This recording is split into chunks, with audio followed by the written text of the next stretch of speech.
has a light on it that kind of gives a signal. Oh, you just gonna turn? You don't want to look at it? You just gonna turn it around? If I figured you'd like to look at yourself more. I can do that afterwards.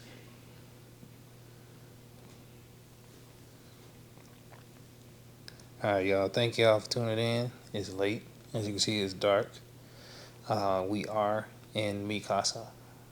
So this is one of the rooms in the house. I've decided to talk to you guys about something tonight. Again, another thing that was on my mind. So a lot of people don't know what their blood type is. You know, a lot of people, they just go to the doctor, they get blood drawn, they get test ran, and they come back with the results, have like 4 or 5 different tests that have a whole bunch of stuff you don't understand on it. And you go to your doctor, they give you this pretty much synopsis, summary of what each one does, but they don't tell you, how your body actually responds to things and why those numbers are high. They always equate it to what you're eating, your daily lifestyle, or just emotionally how you are, far as health in that aspect. And they hold back a lot of information from you because they figure if you don't ask, you don't want to know. So, a lot of these tests are driven based off of specific blood types. So you have four different blood types, and you have a positive and negative version of it. So you got A, B, AB, and O. Okay, I'm not gonna go into specifics of what blood type can give blood to this one, that one, or who can receive blood from this one, that one. That's something that they taught you in school in biology. So um, I don't want to go down that rabbit hole with you, but just know that yes, it is certain blood types that give to certain ones. Everybody's not all the same blood type, but the part that I've noticed just growing up is a lot of communities have similar. A lot of people in the same community more than likely have the same blood type. It's not by design. It's just by luck of the draw. Um, but that's just something that I picked up on. A lot of people in my community had blood type O. Um, Whether if it was positive or negative, you'll have to go donate blood and find out whether or not you're negative or positive. But just the few people who knew, because everybody in the community I came from didn't know. It was very rare. It's probably like 2 to 3% of the people in my community knew their blood type and actually donated blood. Because if you donate blood, you need to know your blood type. All right? If you don't know, what they do is they run a quick test to figure it out so they can know who they can give your blood to. But just that number was shocking to me, knowing that that's such a small percentage of people out here, well, at least within the community I came from, knew what their blood type was. So these particular individuals just out here, they're just eating to live. So they were just eating whatever they can to, get energy, to get throughout the day, to grow. Right? And they didn't know why they were eating it, what was causing them to be sick, why their stomach was upset, why they were breaking out in their face, why their skin wasn't clear, why they wasn't putting on muscle. They didn't know. And they figure, the just like doctors have, a lot of doctors have the one size fits all thing. And they just tell you, hey, look, it's your diet. Just eat more vegetables. That does help some, but it doesn't help all, because your blood type literally breaks down every single thing about you. So if they just tell you to eat vegetables, well, let's go through some things that are considered vegetables. Corn was considered a vegetable for so long, but we're not going to have that argument. We're just going to, for this particular moment, we're just going to say corn is a vegetable. All right, carrots, you got leafy greens, you got, so when you say leafy greens, kale, spinach, collard greens, cabbage, broccoli. It's a cruciferous vegetable, but it's still considered a green. You got cauliflower, and those are just some of the ones that I eat, preferably, but I'm pretty sure there's more vegetables out there, squash, zucchini, things like that. And you can have that back and forth argument. It has seeds, it's a fruit, whatever the case may be, right? And your blood type will narrow down what vegetables actually benefit you. Because, yes, there's probably over 100 different variations of vegetables, including what they call the hybrids. So, those vegetables that are kind of like blends of others. But that doesn't mean that it's good for your body. So just generically saying, hey, just eat more vegetables, eat fruits. Lay off the fried foods, lay off the breads, the carbs. I mean, that's easy to say. Yeah, anybody would lose weight or get in shape or some type of shape just off of that information alone. But to get the prime use of what you're eating, then you have to know what's good for your body. So, when you think about blood type, and I have a list here, I'm not just being rude getting on my phone while I'm talking to you guys, but so when you think of your blood type and its importance, the main focus of your blood type is your gut makeup. So like the enzymes that are in your stomach that helps break down food, absorb nutrients from it, distribute it across the body to kind of help with joints, to help with muscle growth, to help with mental fog, to help with nerves, to help with the retention of water, to help clear out your arteries, things like that.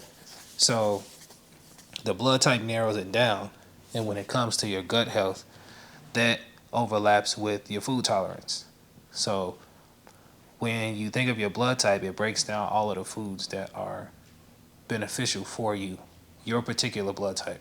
So whether you're O negative, O positive, A negative, A positive, AB, so on and so forth.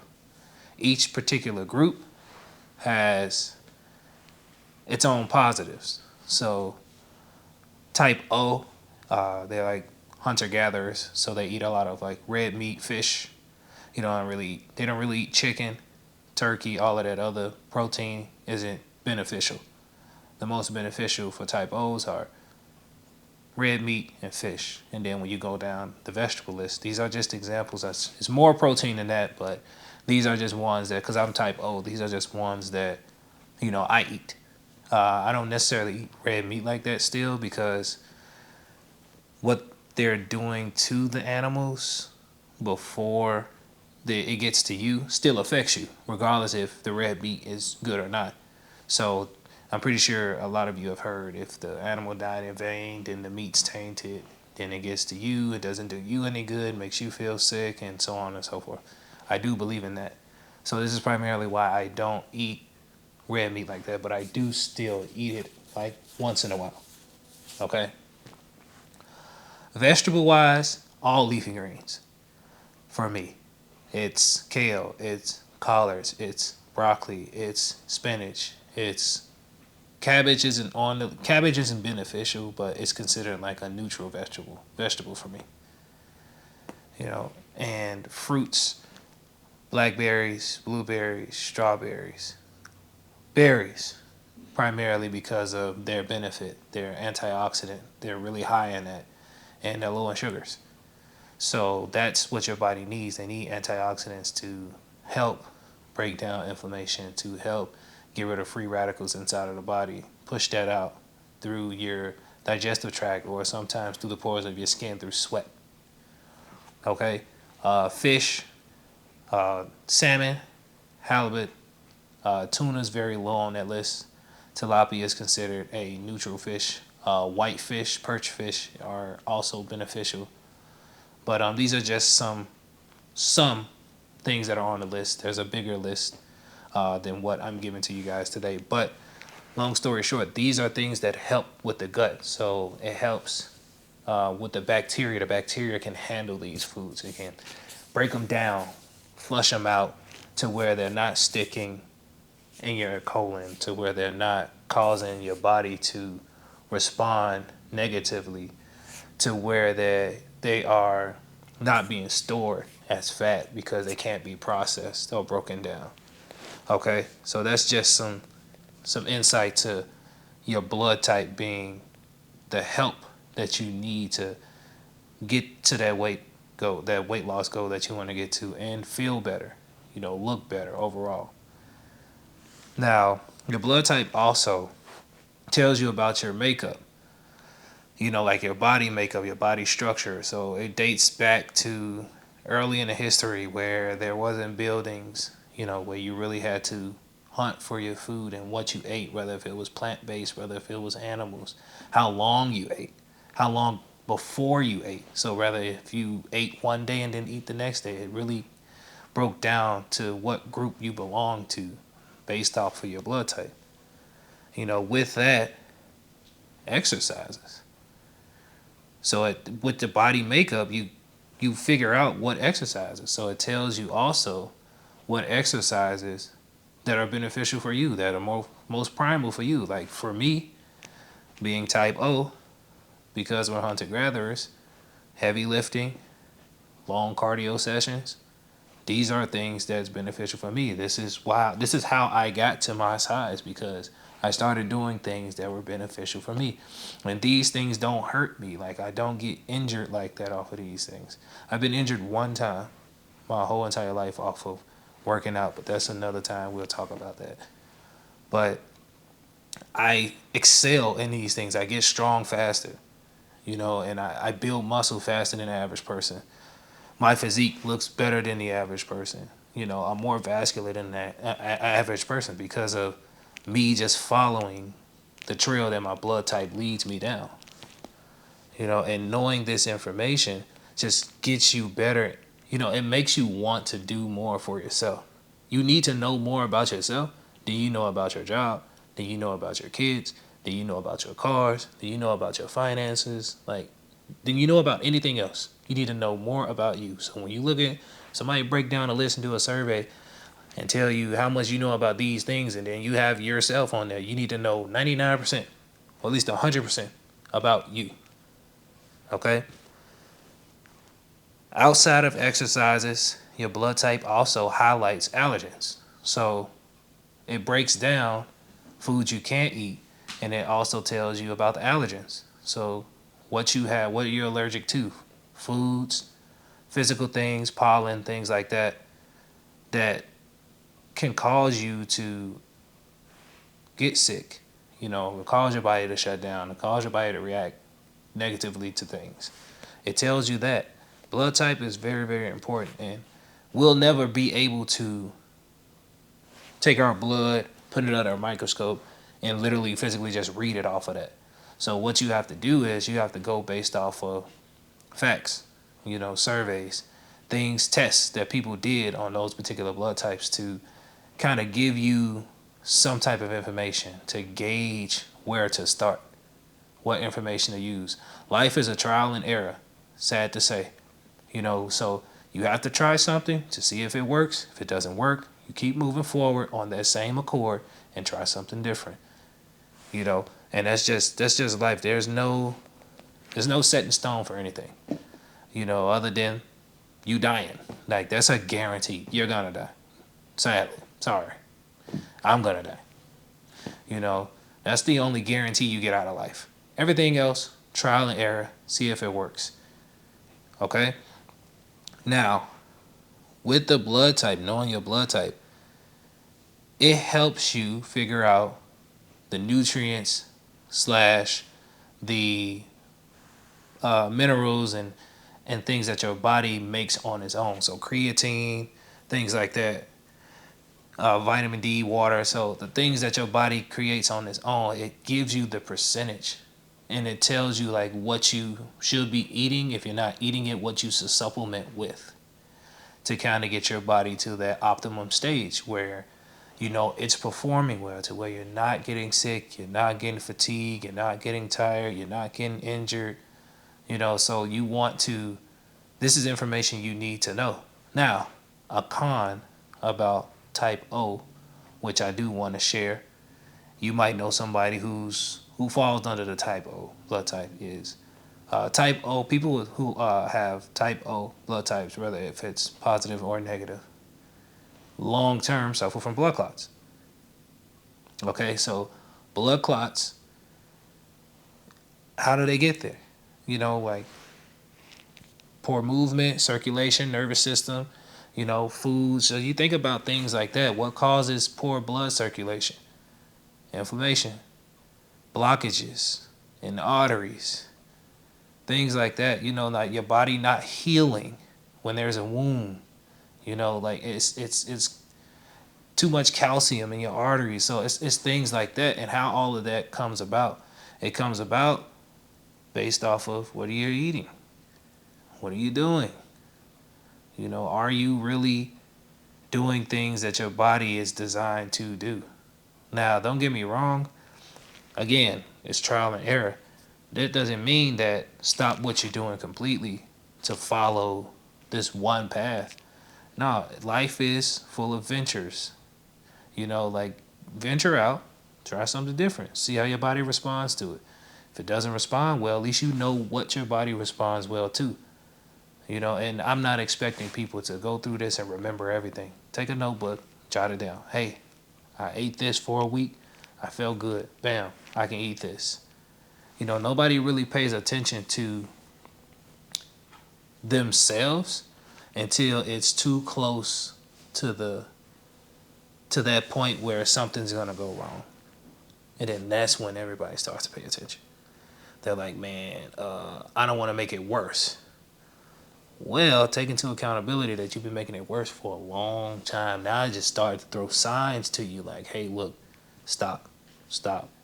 And then normally once it gets to that point, it's reversible. But it's just going to take longer to reverse it, in opposed to starting early, what I call going cold turkey, and correcting it right away.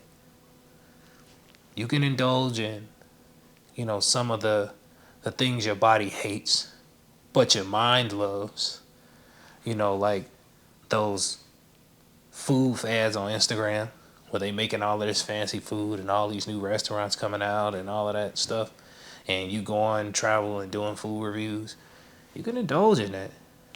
But that's not a everyday indulge. Like make that something you earn. Like build your body up to where it's working at its prime stage. And then when you go and you do indulge in the small stuff, so if you're a sweets person, donuts, cookies, ice cream, if you go and indulge in that for one day, it doesn't reset your body completely. It keeps you within that optimum burn stage. It keeps your body working. It keeps the machine going. Because you don't want the machine to start to have hiccups. And then one particular part isn't performing where it needs to be, putting stress on other parts. You can literally relate your life to anything. Cars, electricity, gas. If something's wrong along that chain that's causing one part to work harder, that part that's working harder eventually is going to go out. And then it's just going to have a domino effect. So just like a car, your body is the same thing. Like if you're experiencing problems in one area, it's going to make another area work harder. So it's going to become a domino effect. And then once that part finally gets to the point where it's not doing what it's supposed to do, the part that follows it's going to do the same thing. It's going to be more stress on it. So learn more about you, outside of the emotional aspect. I know the biggest thing for the past couple of years has been, mental health, mental state. Like, let's not neglect the physical still, because we need that too. The mental, don't get me wrong, the mental helps probably just as much as the physical. But if you don't have information, if you're not even taking care of the physical, you can't take care of the mental. You can't just neglect one and take care of the other. Like, it's a team thing. They work together. You have to take care of both. So if you haven't started here, start here. It's easier. and then get to here, because correcting your mental state is going to take a long time. It's not something that's going to be fixed overnight, or in 30, or in 22 days, or in a year. That's a habit that has to be built over a series of years, maybe decades for some. But your physical, you can notice that once you start doing the right things for your body, you can notice a change within 2 weeks. It's easy, it's quick. You just have to do it. Just have to get out there, commit to the change to make yourself better, so that you feel better, so that you live longer. Because all of the stuff that you're experiencing, if you are experiencing pain, or you're emotionally drained down, you feel like you're doing too much, your energy every day fluctuates, it's more than likely because you're not doing what's optimal for your body. You're not eating the right foods, you're not moving daily, you're not doing workouts that your body is designed to do. You're hanging out in areas where your allergies are kicking your ass, or your body just doesn't want to be in that area. Too much sun, too little sun, not enough movement. All of that stuff plays a toll, and all of that information can be obtained just basically from your blood type, just reading specifically on your blood type. Don't worry about everybody else's blood type. This is all about you, okay? Now, on the table, I do have some books here. I have this book here. It's called Blood Type O. Obviously, I told you I'm Blood Type O. It's a small little short book of a list of supplements, foods, beverages that is good for Type O people who have this blood type. Okay. This other book here is Blood Type A. I have all of them because sometimes I just be curious about what other people get to eat that's not beneficial for me.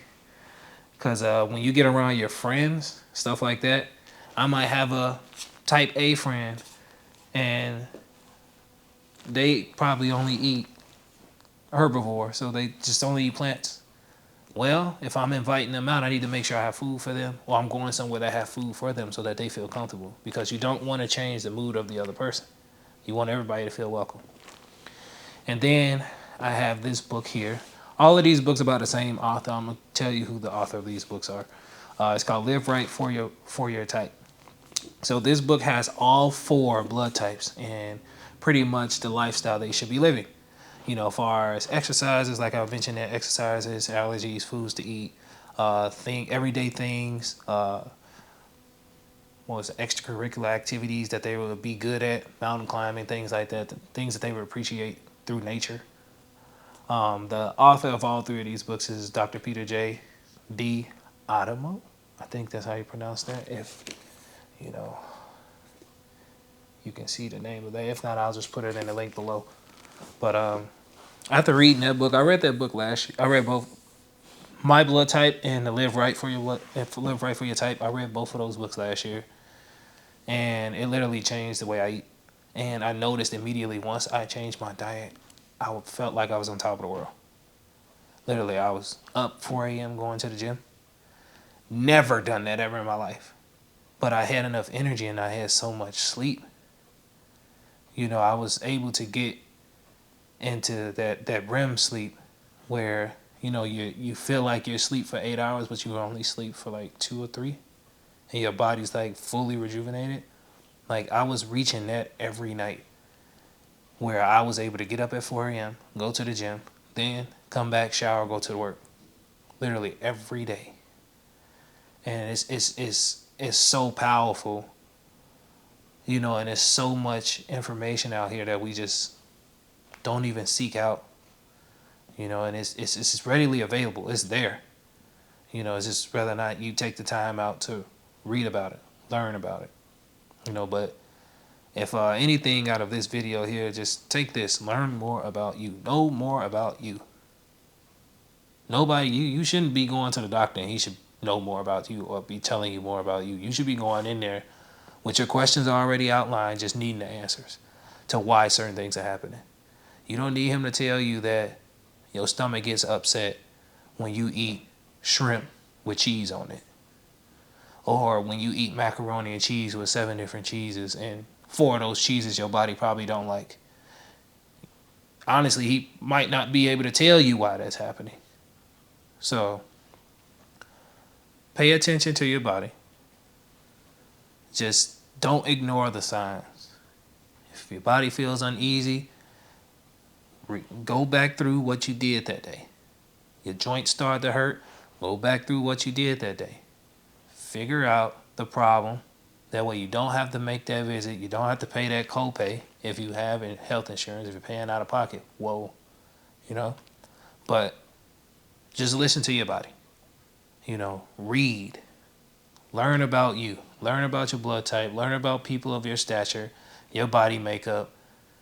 Go down and figure out your family tree, your family history. That helps too. That's probably the best information you can have. There's million ways out here now to figure out who's your family and who's not your family, and then how to figure out where you came from. So where you descended from, like what's your genetic makeup, and then once you get your genetic makeup, break it down even further. If you're from West Africa, what part? What tribe were you? What your tribe ate? What did your tribe do? How did they get food? What was some of their habits? Were they spiritual? What kind of things did they worship? Break it down. Know more about you than anybody else. That's all I got for you tonight. But I appreciate you guys tuning in. I'm gonna keep these videos coming. Just to get you guys out here, to get you to want to learn more about you, about things that's going on. All right. Peace.